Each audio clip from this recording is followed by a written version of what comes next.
नमस्कार, स्वागत है आपका 18 नाउ स्वदेश पर। मैं हूं आपके साथ पूजा त्रिपाठी और आप देख रहे हैं हमारी खास पेशकश टैक्स मंत्रा। और हमेशा की तरह इस शो में हम आपको बताएंगे कि टैक्स से जुड़े छोटी छोटी बारीकियों के बारे में आपको हम इस शो के जरिए बताएंगे। साथ ही अगर आपके कुछ उलझने हैं वो भी सुलझेंगे, और अगर आपके कुछ सवाल हैं तो वो भी आप हम तक पहुंचा सकते हैं। सवाल पूछने का तरीका बेहद ही आसान है। आप हमें अपने सवाल व्हाट्सएप कीजिए और हमारी मेल आईडी लगातार आपकी स्क्रीन पर फ्लैश होती रहेगी। आप इस शो को लाइव यूट्यूब पर भी देख सकते हैं, उसके ज़रिए भी आप अपने सवाल हम तक पहुंचा सकते हैं। चलिए शो की शुरुआत करते हैं और आज हमारा टॉपिक होगा AIS यानी कि एनुअल इंफॉर्मेशन स्टेटमेंट। इसके बारे में आपने काफ़ी कुछ सुना होगा, पहले भी चर्चा हुई होगी, और आपको याद होगा कि इसके पहले के एपिसोड्स में जब हम बात कर रहे थे कि रिटर्न फाइल करते समय क्या कुछ ज़रूरी बातों का ध्यान में रखना चाहिए, तो एक चीज़ ये भी थी कि आप अपनी AIS यानी कि एनुअल इंफॉर्मेशन स्टेटमेंट और 26AS जैसे डॉक्यूमेंट्स को ठीक तरीके से पढ़ लें, एक बार देख लें, समझ लें, और उसमें अगर कुछ रेक्टिफिकेशन है, कुछ जानकारी है जो गलत चली गई है, तो उन्हें भी सुधार लें। रिटर्न फाइल करने से पहले एक बार रिव्यू ज़रूर कर लेना चाहिए AIS को, 26AS को। लेकिन ये दो स्टेटमेंट्स की महत्वता क्या है, और इसके अलावा अभी जो नया AIS फॉर्म आया है उसमें क्या कुछ ज़रूरी बातें बदलाव हुए हैं जिसका कि आपको ध्यान रखने की ज़रूरत है, अगर कुछ गलती हो गई है तो कैसे आप उसको ठीक कर सकते हैं, ये तमाम बातें हम इस शो में आज डिस्कस करेंगे। और हमेशा की तरह हमारे साथ मौजूद हैं इस शो में जाने माने टैक्स एक्सपर्ट और chartered accountant Sunil Garg ji. Sunil ji, thank you so much 18 now Swadesh को समय देने के लिए। तो ये जो एनुअल इंफॉर्मेशन स्टेटमेंट है, पहले तो इसके बारे में कुछ बताइए, क्या कुछ ज़रूरी जानकारी इसमें दी होती है और इसका रिव्यू करना क्यों ज़रूरी है? देखिए पूजा, AIS जैसे कि किसी की जन्म कुंडली हम कहते हैं, फाइनेंशियल ट्रांजैक्शंस या किसी कंपनी की balance sheets.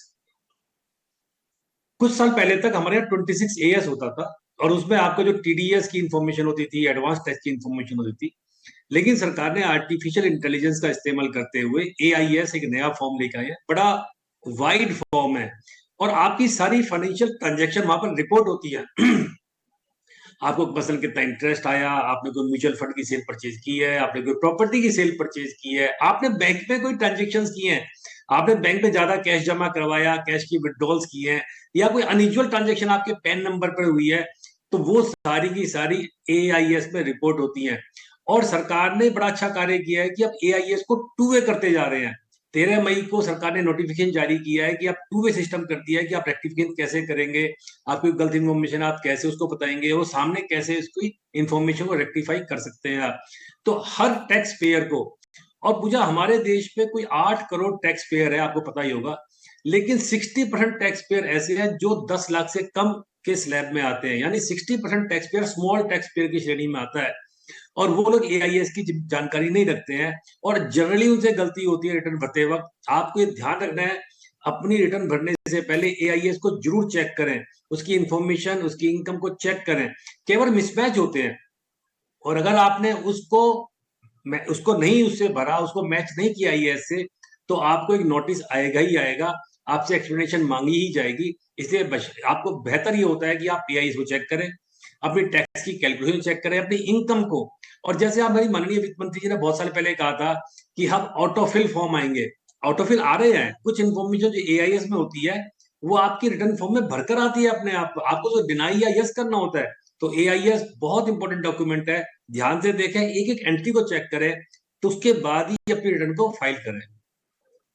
Sunil ji, form 26AS ये तो पहले से ही था और इसमें भी इस तरह की जानकारी हमें मिली जाती थी, फिर AIS की क्या ज़रूरत पड़ गई? फॉर्म 26AS और AIS इन दोनों में फ़र्क क्या है?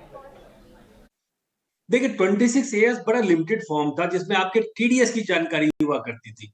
पूजा, जब भी आपका कोई एम्प्लॉयर या आपका जिससे आपको इनकम आ रही है, मान लो कमीशन, प्रोफेशनल फीस आती है, इंटरेस्ट आता है बैंक से, तो आपका TDS काटते हैं, जो TDS के प्रोविजंस हैं।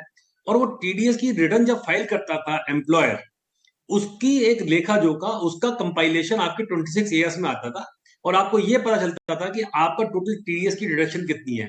अगर आप कोई एडवांस टैक्स जमा करवाते थे, उसकी डिटेल उसमें आती थी कि आपकी एडवांस टैक्स आपने जमा करवाया है, तो केवल एक लिमिटेड वो इसमें इंफॉर्मेशन थी 26AS में।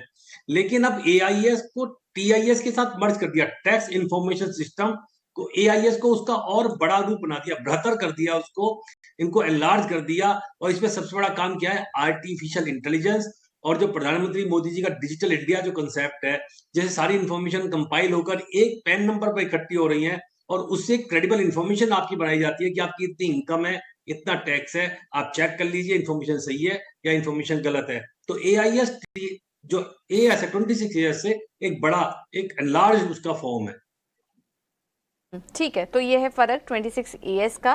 26 एएस थोड़ा लिमिटेड फॉर्म था, इंफॉर्मेशन लिमिटेड थी, लेकिन एआईएस में जैसा कि अभी सुनील जी आपको बता रहे थे कि इसमें काफ़ी सारे ट्रांजैक्शंस, आपके बैंक से जुड़े ट्रांजैक्शंस जो कभी कभार आप शायद नेग्लिजेंस में अवॉइड कर जाते हैं, नहीं ध्यान दिया इन सभी ट्रांजैक्शन पर, उसकी एक एक डिटेल, एक एक रिपोर्ट एआईएस में दी होती है। तो इसका रिव्यू रिटर्न फाइल करते समय ज़रूर करिए, क्योंकि कुछ कुछ जानकारी ऐसी होती हैं जो कि आपसे छूट सकती हैं। तो वो सारी चीज़ें दी होती हैं एआईएस में, और अगर कुछ गलत जानकारी भी है तो वो आप ठीक कर सकते हैं। तो अगला सवाल मेरा यही होगा सुनील जी कि अगर एआईएस में भी आपको कोई गलत इन्फॉर्मेशन आ गई है, पहले तो क्या ऐसा पॉसिबल है, क्योंकि सारे ट्रांजैक्शंस तो आजकल ऑनलाइन ही होते हैं, हमारे पैन कार्ड आधार कार्ड से कनेक्टेड ही होते हैं, तो क्या ऐसा पॉसिबल है कि एआईएस में भी कोई इन्फॉर्मेशन गलती से एंटर हो जाए, और अगर ऐसा हो जाए तो फिर उसको कैसे करेक्ट कर सकते हैं? दो अलग अलग सवाल पूछे आपने। पूछा पहली बात, तो क्या एआईएस पे गलती हो सकती है? आंसर है हो सकती है, चांसेस बहुत कम है, लेकिन फिर भी हो जाती है, कई बार जाने में, कई बार अनजाने में। मैं आपको बताता हूं कैसे। मान लीजिए आपका पैन नंबर गलत कहीं पर कोटेड किया हुआ है आपने, अब आपका उसी पैन नंबर पर वो टैक्स जमा होना शुरू हो गया, उसके एम्प्लॉयर ने वही पैन नंबर या जहां जिसने भी टैक्स डिडक्ट किया था, या आपने मान लो कोई प्रॉपर्टी की सेल ट्रांजेक्शन किया, आपने वो पैन नंबर गलत दे दिया, तो उसी पैन नंबर पर वो रिपोर्ट होगी, क्योंकि वो पैन नंबर आपका जबकि था ही नहीं।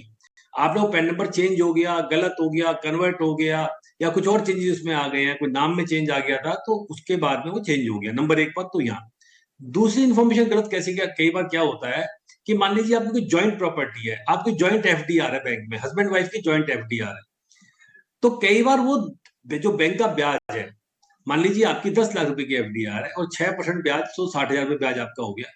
तो कई बार दोनों पेन पर रिपोर्ट हो जाता है वो गलती से, हस्बैंड पे भी 60,000 और वाइफ पर भी 60,000, जबकि नियम ये है कि जो पहला फर्स्ट होल्डर है उसकी पेन पर रिपोर्ट होना चाहिए, वो दोनों में रिपोर्ट होता है, तो 30-30% मतलब 50-50 होना चाहिए, 30,000 30,000, लेकिन हो जाता है 60,000। ऐसे ही आपने कोई ज्वाइंट प्रॉपर्टी परचेज की, मान लीजिए आपका टीडीएस को काटना था, आपको पता होगा जो आप प्रॉपर्टी अगर आप परचेज करते हैं 50 लाख रुपए से ज्यादा, तो आप सेलर का टीडीएस काट के जमा करवाते हैं। अब मान लीजिए दो जॉइंट होल्डर है, सेलर और दो ही बायर है, तो अब क्या होगा कि दोनों बायर 50-50 टीडीएस काटेंगे। लोग गलती कर जाते हैं क्योंकि थोड़ा कॉम्प्लिकेटेड है, एक पैन नंबर पर जमा करवा देते हैं, तो मिसमैच आ जाता है।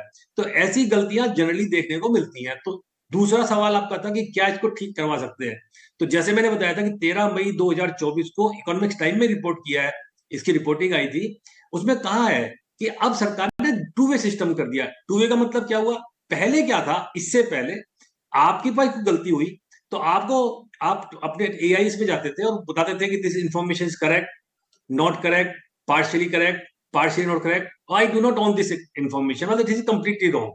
आप ये करके छोड़ देते थे, लेकिन उसका दूसरा जो सिरा था वो नहीं पता चलता था कि रेक्टिफाई हुआ कि नहीं हुआ।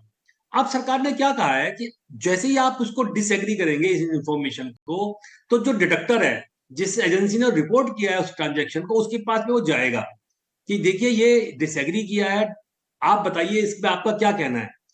अब वो एजेंसी जिसने उसको रिपोर्ट किया था उसको रेक्टिफाई करेगी और वो अपने पोर्टल पर दिखाई देगा कि हाँ उसने क्या रिपोर्ट किया है। यानी अगर कोई मिसमैच है तो बताएगा कि साहब हमारे यहाँ इन्फॉर्मेशन है और मैं कहता हूँ इन्फॉर्मेशन गलत है, तो वहीं पर मिसमैच नजर आएगा। और अगर आपको मिसमैच ठीक नहीं होता है तो सरकार ने आपसे कहा है कि आप तुरंत ग्रीवियंस डाल दीजिए हमारे पास में, पूरा केस बनाकर हमारे को इन्फॉर्म कीजिए आयकर विभाग को, हम उसको पहले ही रेक्टिफाई कर देंगे। यानी अगर रिटर्न भरने की डेट 31 जुलाई है तो आप ये सारा काम मई के महीने में या 15 जून तक जरूर कर लीजिए। तो इस तरह की गलतियां हो सकता है कि रिपोर्ट हो रही हो, रेक्टिफिकेशन की ज़रूरत है, इसलिए 13 मई 2024 को जैसा कि अभी सुनील जी बता रहे थे कि एक यूटिलिटी, एक चेंजेस हुए हैं यहाँ पे कि अगर रेक्टिफिकेशन नहीं हुआ समय पर जो भी कंसर्न डिपार्टमेंट है उसके जरिए, तो फिर आप शिकायत भी दर्ज करा सकते हैं। तो इसको रिव्यू करते रहिए बीच बीच में, बहुत ज़रूरी है ये करना, क्योंकि एंड ऑफ द डे फिर वो आपकी रिफंड पर, आपके जो टैक्स ऑब्लिगेशंस कितने बन रहे हैं, टैक्स लाइबिलिटी कितनी बन रही है, इस पर भी असर इसका आ सकता है। क्योंकि काफ़ी बार कुछ ट्रांजेक्शन म्यूचुअल फंड्स के जरिए, बैंक्स के जरिए हो जाते हैं जिसका कि अंदाज़ा हमें नहीं है। तो वो सारी चीज़ें, वो सारा ब्यौरा जो है आपकी, एक तरीके से पूरी एक बैलेंस शीट, जो भी फाइनेंशियल ट्रांजेक्शन आपने किया है वो सारा कुछ AIS में रिपोर्टेड है, वो आप जाकर देख लीजिए। और अगर कुछ गलती है जिसके कि चांसेस हो सकते हैं, वो आप जाके ठीक कर सकते हैं। अगर आप बड़े बड़े ट्रांजेक्शंस कर रहे हैं तो इस बात का ध्यान ज़रूर रखिए। सुनील जी, अभी आपने कहा कि प्रॉपर्टी की सेल परचेज भी AIS में रिपोर्ट होती है, और भी काफ़ी सारी चीज़ें हैं, जैसे कि म्यूचुअल फंड के ज़रिए कुछ ट्रांजैक्शन किया, इंश्योरेंस कंपनियों के साथ भी हम अगर कुछ ट्रांजैक्शन कर रहे हैं, कुछ पॉलिसी वगैरह है, तो उससे जुड़ी छोटी छोटी डिटेल्स भी AIS में रिपोर्ट होती है। ये कैसे है सरकार को पता चल रहा है? इतनी बारीकी इंफॉर्मेशन वैसे तो सरकार नोटिस कर रही है, लेकिन AIS में ये क्या ऑटोमेटिकली ये हमें दिख जाएगा, ये हर तरीके का ट्रांजैक्शन, मतलब कुछ छुप नहीं सकता है? बिल्कुल नहीं छुप सकता है, ऊपर वाला सब देख रहा है अब। देखिए, मैंने बताया ना AI का कमाल है ये। आज से पहले क्या होता था, जब 26 ईयर्स फॉर्म था पूजा, तो आपका केवल TDS, जो आपका TDS काटता था, चाहे वो एम्प्लॉयर काटे या डिडक्टर काटे, तो वो केवल TDS को रिपोर्ट करता था, वही आपके पैन नंबर पर रिपोर्ट होता था। धारा 285 एक सरकार की है, इनकम टैक्स आयकर विभाग की, उसमें क्या कहा है? उसमें कहा है कि जो भी एजेंसीज है, और एजेंसी नोटिफाई करती है कि अगर मान लीजिए बैंक है, बैंक में आपने कोई ट्रांजेक्शन की, या बैंक में आपको ब्याज आया, या बैंक से आपकी विड्रॉल्स हुई, या कैश डिपॉजिट हुआ, तो वो एक रिपोर्ट करेंगे, एनुअल रिपोर्ट से हम कहते हैं, AIR, annual information reporting. AIR 285 में एक रूल है 114E, उसमें रिपोर्ट करते हैं। ऐसे ही मान लीजिए आपने कोई प्रॉपर्टी की सेल परचेज की, तो आपको पता होगा आपको प्रॉपर्टी की सेल परचेज में अपना पैन और आधार देना होता है। तो रजिस्ट्रार, पूरी भारत में जो भी रजिस्ट्रार हैं, जहां भी आप सेल डीड करवाने जाते हैं, 30 लाख रुपए से जैसे ही आप सेल डीड फालतू करवाते हैं, उनको AIR के माध्यम से आयकर विभाग को रिपोर्ट करना होता है।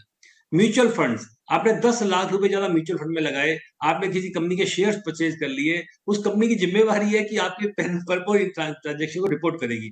वही सारी ट्रांजेक्शंस कंपाइल होके AIS बन जाता है और आपके पैन नंबर पर रिपोर्ट होता है। तो सरकार धीरे धीरे उस दायरे को बढ़ा रही है, यानी जहां से भी आप इनकम देंगे, जहां से भी फाइनेंशियल ट्रांजेक्शन करेंगे, वो सारी की सारी ट्रांजेक्शन आपके पेन पर रिपोर्ट होंगी, और वो एक फाइनेंशियल ट्रांजेक्शन का एक लेखा जोखा AIS के रूप में कंपाइल होके आपके सामने आ जाएगा।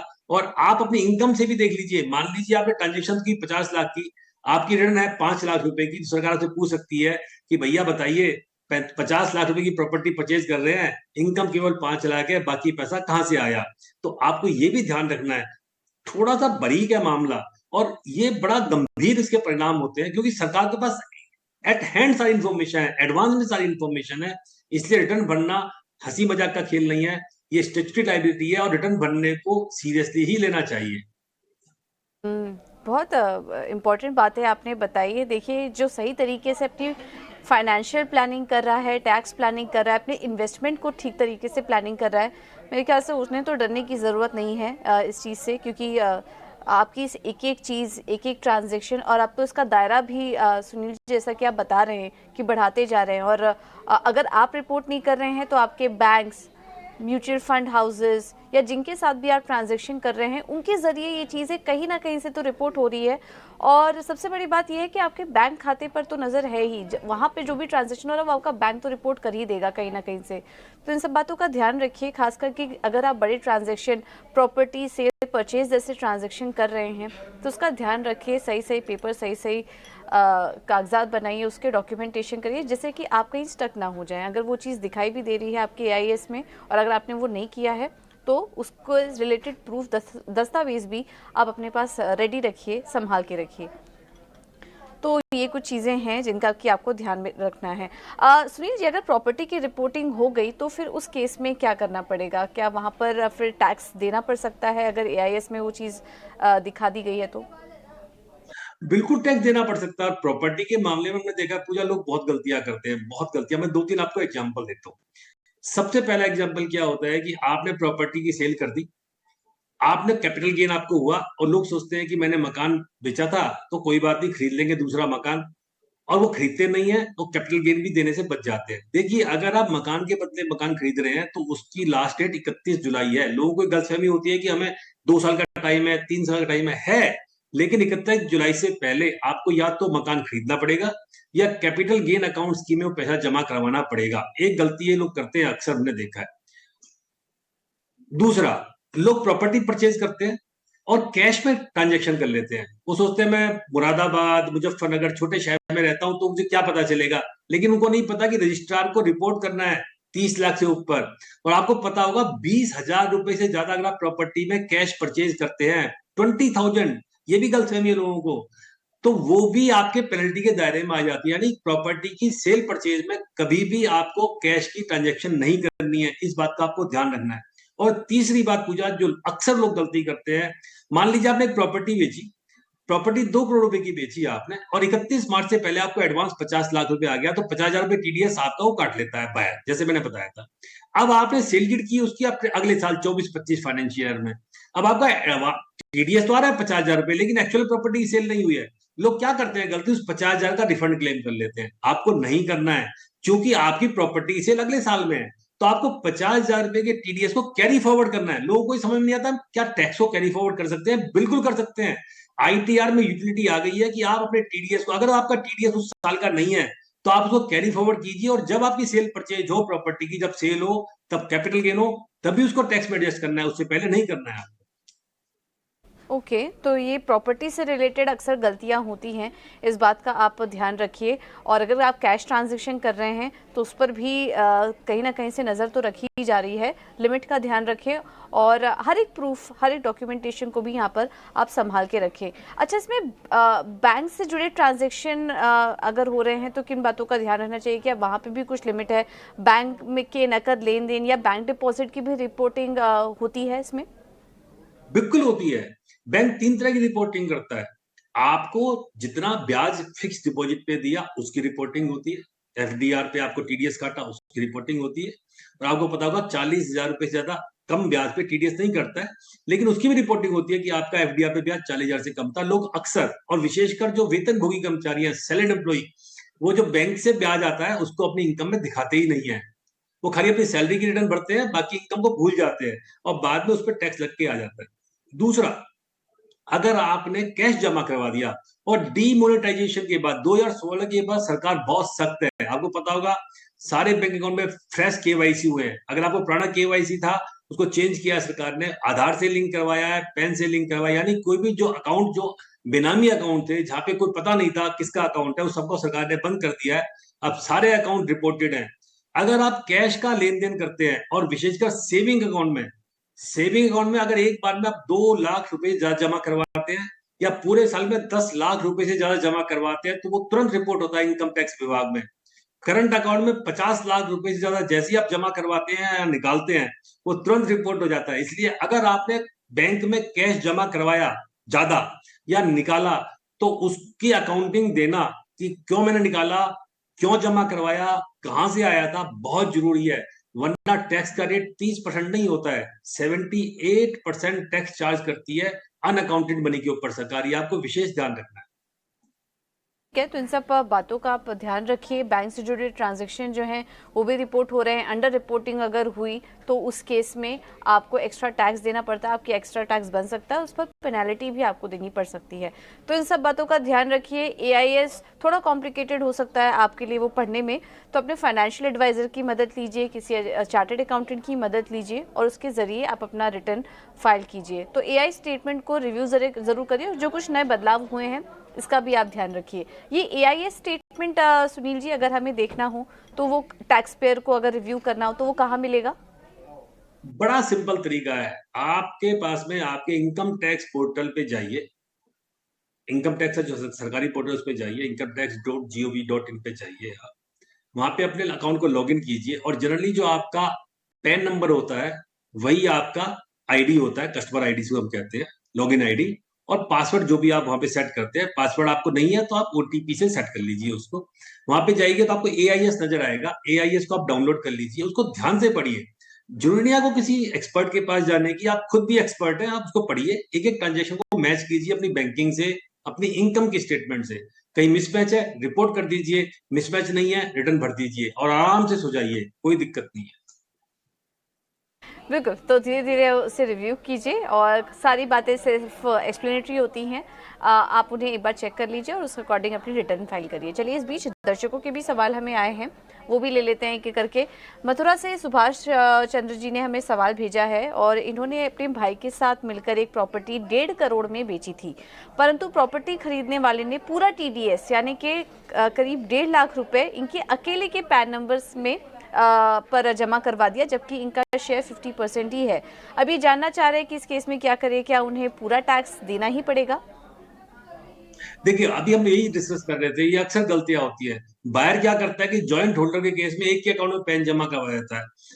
अब सेलर को दिक्कत आ गई, उसका तो शेयर 50% है, लेकिन टैक्स पूरा जमा हो गया। अब वो पूरा टैक्स का क्रेडिट लेता है तो गलत है। तो आपको करना ये पड़ेगा, अपने बायर के पास जाइए, अपने बायर को कीजिए कि जो आपने हमारा 26 क्यू भी एक फॉर्म होता है जो बायर जमा करवाता है टैक्स के साथ में, उसको रेक्टिफाई करे, टैक्स को दोनों पैन नंबर पर जमा करवाए, और जब तक वो जमा ना करवाए उसके बाद वो आपके एआईएस में आ जाएगा। आप उसे रिक्वेस्ट कीजिए, अगर वो आपकी बात नहीं मानता तो आप तुरंत इनकम टैक्स विभाग को उसकी शिकायत कर सकते हैं कि साहब बायर ने गलती की है। और आप अपनी रिटर्न भरते वक्त 75,000 का क्रेडिट आप क्लेम करेंगे, बाकी आप बायर से क्लेम करेंगे। अमूमन हम देख रहे हैं, जब बात करने से समझ में आ रहा है कि अमूमन ये जो गलतियां हैं प्रॉपर्टी खरीद बिक्री में ज़्यादा होती हैं, बड़े ट्रांजैक्शन में इस तरह की गड़बड़ियां ज़्यादा निकल कर आ सकती हैं। तो इस बात का आप ध्यान रखिए। अगर आप बड़े ट्रांजैक्शन कर रहे हैं, अगर आप इक्विटी मार्केट में भी बड़े ट्रांजैक्शन कर रहे हैं म्यूचुअल फंड हाउसेस या फिर इंश्योरेंस प्रीमियम के साथ, तो उन सब बातों का यहाँ पर ध्यान रखिए, क्योंकि वहाँ पर बड़ी पेनल्टी आपको देनी पड़ सकती है अगर कुछ भी एरर निकला तो। मुंबई से अगला सवाल हमें आया है मालिनी शिनॉय जी का, और इनका भी सवाल कुछ ऐसा ही है। इन्होंने अपना पैन और आधार लिंक नहीं था और इन्होंने एक प्रॉपर्टी अपने हस्बैंड के साथ मिलकर 1 करोड़ में खरीदी और 1% यानी कि 1 लाख टीडीएस जमा भी करवा दिया। आयकर विभाग ने इन्हें नोटिस दिया है कि आपको 20% टीडीएस यानी कि 20 लाख काटना चाहिए था, चूंकि सेलर का पैन और आधार लिंक नहीं था। उन्होंने सेलर से बात की तो पता चला कि उसने अपना पैन और आधार लिंक तो करवा दिया है, परंतु उन्हें टैक्स जमा करवाने से मना कर दिया है। तो अब ये क्या पूरी टैक्स लायबिलिटी जो है वो इनके ऊपर आ चुकी है? सुनील जी, क्या मदद करेंगे इनकी? ये बहुत सारे नोटिस पिछले दिनों आए हैं और विशेषकर 31 मार्च के बाद ये बहुत नोटिस आए हैं। हुआ ये है कि सरकार ने कहा था कि आप पैन और आधार को लिंक करवा लीजिए, लोगों ने उनकी बात को नहीं माना, उसको लाइटली ले गए और सरकार ने 31 मार्च के बाद उन सबको इनऑपरेटिव कर दिया, उन पैन को। यानी आपका बैंक अकाउंट भी अब ऑपरेट नहीं हो सकता, आपका क्योंकि पैन इनऑपरेटिव है। लेकिन दिक्कत आ गई जिन्होंने प्रॉपर्टी परचेज की थी। अब क्या है, वो बेचारे 1% टीडीएस काटते हैं और उन्होंने 1% टीडीएस काटा, बाकी पेमेंट सेलर को दे दी। इनकम टैक्स विभाग ने बायर को नोटिस दिया कि बाकी 19 लाख आप जमा करवाइए क्योंकि पैन और आधार लिंक नहीं था। लेकिन मालिनी जी, आपको घबराने की जरूरत नहीं है, आपने बताया कि आपके सेलर ने पैन और आधार लिंक करवा लिया। एक सर्कुलर दिया है सीबीडीटी ने, और सीबीडीटी ने यह कहा है कि जिन ट्रांजैक्शंस में पैन और आधार 31 मार्च के बाद यानी 31 मई तक भी उसने अगर लिंक करवा लिया है तो आपको एक रेक्टिफिकेशन एप्लीकेशन लगानी है इनकम टैक्स विभाग में, टीडीएस पे जाके आप लगा दीजिए और आपकी डिमांड खत्म हो जाएगी। आपको प्रूफ देना पड़ेगा कि मेरे सेलर का पैन आधार लिंक हो चुका है और मेरे से अनजाने में गलती हो गई है, अब इसको ठीक कर दिया जाए, तो आपको नहीं आएगा। लेकिन जिन लोगों ने 1 अप्रैल 23-24 के बाद ये ट्रांजेक्शन की हैं और बिना पैन आधार लिंक किए हुए टीडीएस काट लिया है, उनको लायबिलिटी देनी पड़ सकती है। के तरीका क्या है वो भी आपको बता दिया है। दिल्ली से श्रुति ओबरॉय जी का सवाल आया है और ये कंपनी में एम्प्लॉयड थी, और लेकिन फरवरी 2024 में इन्होंने नौकरी चेंज कर ली है। इनके एम्प्लॉयर ने टीडीएस काट लिया था, परंतु इनके एआईएस में टीडीएस का अमाउंट शो नहीं हो रहा है। और इनकी पुरानी कंपनी से बात की तो पता चला कि एम्प्लॉयर ने टीडीएस तो काट लिया था, लेकिन उनकी सैलरी टीडीएस जमा नहीं करवाया, लेकिन उनकी सैलरी से कट चुका है। तो अब इनको क्या ये टैक्स दोबारा से जमा करना पड़ेगा? इनकी मदद करिए। देखिए, इस तरह के मामले भी आते हैं सामने, बहुत आते इसलिए हैं। हम आपको बार बार कह रहे हैं, ये जरूरी है कि आप एआईएस अपना रिव्यू करते रहिए, क्योंकि फिर यही सारी चीजें आपको बाद में पता चलेंगी और आपके पास समय रहेगा उन चीजों को ठीक करने का। श्रुति जी की मदद करिए। सुनील जी, क्या करेंगे अब? नहीं, ये श्रुति जी बड़े गहरे संकट में है वास्तव में, क्योंकि होता क्या है कि आपके एम्प्लॉयर ने टीडीएस काट लिया, आपको सैलरी भी नहीं मिली पूरी और उसे जमा नहीं करवाया, अब आप क्या करें? जब तक आपके टीडीएस फॉर्म में 26 एएस में एईएस में नहीं आएगा, तो आपको क्रेडिट भी नहीं मिलेगा उसका। तो ऐसे एम्प्लॉय बड़े परेशान होते हैं बेचारे, कि रिटर्न कैसे भरें। तो आपको एक धारा है 205, उसका फायदा सरकार ने दिया है। वो धारा ये कहती है कि अगर आपका टीडीएस काट लिया है और एम्प्लॉयर ने जमा नहीं करवाया, तो आपसे सरकार दोबारा टैक्स नहीं मांग सकती है। लेकिन उसके लिए आप प्रूफ क्या है? उसके लिए आपको अपनी सैलरी स्लिप अपनी बैंक की पासबुक के साथ में आपको रिपोर्ट करना पड़ेगा, और आप तुरंत उसकी प्रिंसिपल कमिश्नर इनकम टैक्स के बाद में मेल डालिए कि साहब मेरे साथ ऐसा हुआ है, मेरा टैक्स काट लिया, जमा नहीं करवाया। एम्प्लॉयर की पूरी डिटेल आप दीजिए उसको, तो आपको वहां सहायता हो जाएगी। हाँ, अगर आपको डिमांड आ जाए डिपार्टमेंट से, कोई बात नहीं, घबराने की जरूरत नहीं है। मैंने आपको बताया धारा 205 205 में जाके एप्लीकेशन आपको लगानी पड़ेगी कि मेरा टैक्स तो काट लिया था, उसने जमा नहीं करवाया, उसकी गलती है, मेरी गलती नहीं है, और आपको रिलीफ मिल जाएगा। थोड़ा टेक्निकल है, थोड़ा लेंथी प्रोसेस है। राइट। तो ये तरीके हैं आपके पास, इसके ज़रिए आप जमा करा सकते हैं। धारा 205 के तहत एम्प्लॉयज़ प्रोटेक्शन एक्ट के तहत आप सबूतों के ज़रिए, सैलरी स्लिप भी होगी आपके पास, उसके ज़रिए भी आप सबूतों के ज़रिए ये कंप्लेंट फाइल कर सकते हैं। फिलहाल समय की कमी है, इतनी सवालों को हम शामिल कर पाएंगे, लेकिन सुनील जी बहुत बहुत धन्यवाद आपका इस खास चर्चा में हमारे साथ जुड़ने के लिए और दर्शकों की मदद भी करने के लिए। काफ़ी सारी चीज़ें हमें पता चली कि रेक्टिफिकेशन भी ज़रूरी है, रिव्यू करना भी ज़रूरी है, जिससे कि जो ज़रूरी रेक्टिफिकेशन है वो समय पे आपके हो सके, क्योंकि काफ़ी सारी गलतियाँ हो सकती हैं कुछ विभागों की तरफ से और उसका खामियाजा आपको भुगतना पड़ सकता है। तो इसका ध्यान रखिए और सही तरीके से हम उम्मीद करते हैं कि आप आगे आपको टैक्स प्लानिंग करने में मदद मिले। सुनील जी बहुत बहुत धन्यवाद आपका एक बार फिर से हमें समय देने के लिए। चलिए फिलहाल इस शो में इतना ही, एक छोटे से ब्रेक के लिए रुकेंगे हम, लेकिन आप बने रहिए हमारे साथ। नमस्कार।